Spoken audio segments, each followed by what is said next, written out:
언제까지 관객처럼 삶을 바라보기만 할 것인가? 당신의 인생을 디렉팅하라.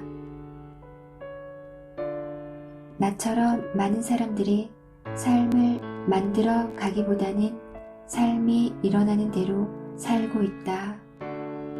우리 중 대다수가 주변의 기대와 움직임에 박자를 맞춰 자신을 바꾸면서 살아간다. 자신이 진정으로 원하고 있는 바를 잘 모르기 때문에 어떤 기회라도 매력적으로 보이는 것은 꽉 움켜잡으려 발버둥을 친다. 하지만 변화를 찾기 위해서는 정신을 집중해서 자아에 대해 명확하게 이해해야 한다. 그러기 위해서 우리는 자신의 생각과 느낌을 이해하기 위해 혼자만의 시간을 가져야 하고 지혜 그리고 명확성을 길러주는 연습을 매일 해야 한다. 스스로를 다시 만들어내거나 자신의 내면을 바라보는 것은 때로는 어려운 일이 될 수 있다. 심지어 공포를 느낄 수도 있다.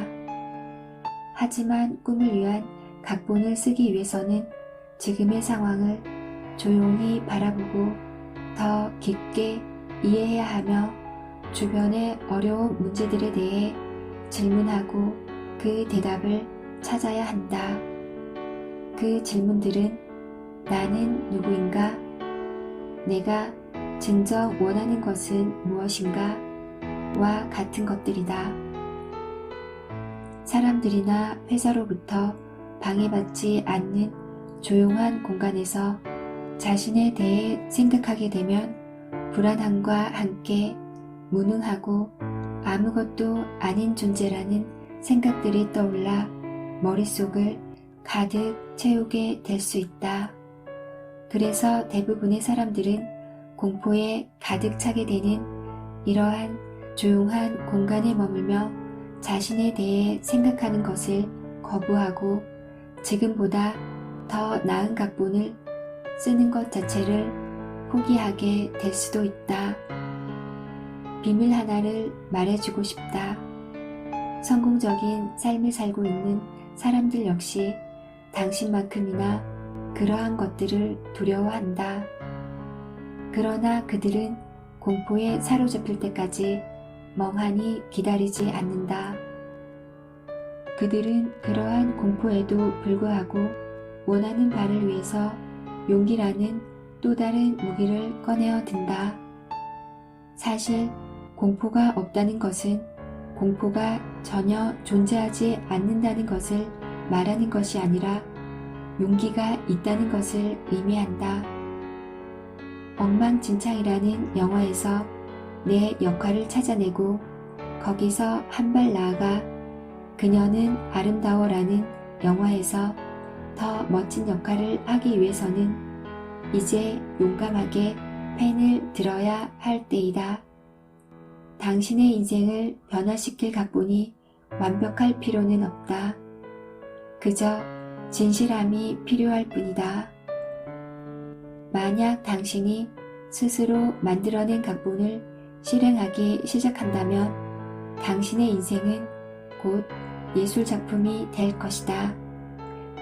만약 당신에게 가장 적합한 방법으로 이 일을 계속할 수 있다면 당신의 운명을 바꾸는 역작이 탄생할 것이다.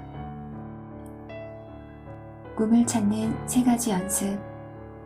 실제 영화업계에서 극작가가 각본의 첫 줄을 쓰기 위해서는 엄청난 양의 준비 과정이 필요하다. 갑자기 아무 목적 없이 글을 쓰기 시작하는 것이 아니라 캐릭터 분석과 같은 연구 과정이 포함된다. 극작가가 쓰는 모든 것들은 주요 캐릭터에게 어떠한 동기를 제공하거나 영감을 주기 위한 것이다. 그 캐릭터가 살게 되는 집과 건물 같은 물리적 공간도 존재하고 그들이 좋아하는 것, 싫어하는 것, 그리고 희망과 꿈 등도 존재한다. 이 모든 것들을 하기 위해서 극작가들은 우선 그들이 살고 있는 세계를 관찰하고 노트에 적어야 한다. 만약 그 연구에서 의도적으로 필요한 것들을 고르는 것이 가능하다면 영화에 유동성을 주거나 방향성을 잡을 수 있다.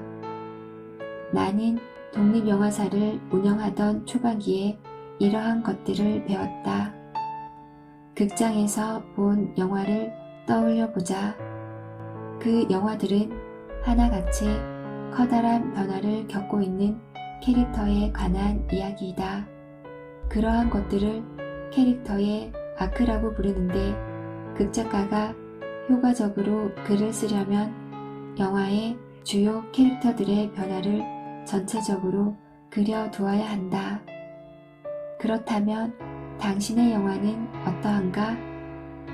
다른 모든 좋은 극작가들처럼 당신도 영화의 주인공이 어떻게 변화되기를 바라는지에 대해서 글을 쓰기 이전에 명확하게 알고 있어야 한다. 내 수업이나 워크숍에 참석하기 시작한 학생들에게 꿈꾸는 삶을 만들려고 하는데 잘 되지 않는다는 이야기를 심심치 않게 들었다. 그런 이야기를 들을 때마다 나는 항상 두 가지를 물어본다. 첫 번째는 당신의 꿈은 무엇인가요? 이다. 대체로 전혀 모르겠어요. 라는 대답이 돌아온다. 바로 이게 문제다. 대부분의 사람은 자신이 원하는 바가 무엇인지 명확하게 알지 못한다. 그들은 다른 사람들이 요청한 꿈에 길들여져 정작 본인이 원하는 것이 무엇인지 모른다. 부모님은 집안의 사업을 물려받아야 한다고 하고 친구들은 좋은 사람을 만나서 아이를 낳고 자리를 잡아야 한다고 한다. 하지만 그들도 역시 자신이 무엇을 원하는지 전혀 모른다. 이런 모든 불확실함이 근원의 불확실한 메시지를 보내고 있을 뿐이다. 그래서 결국 우리의 삶은 불확실한 영화가 되어버린다.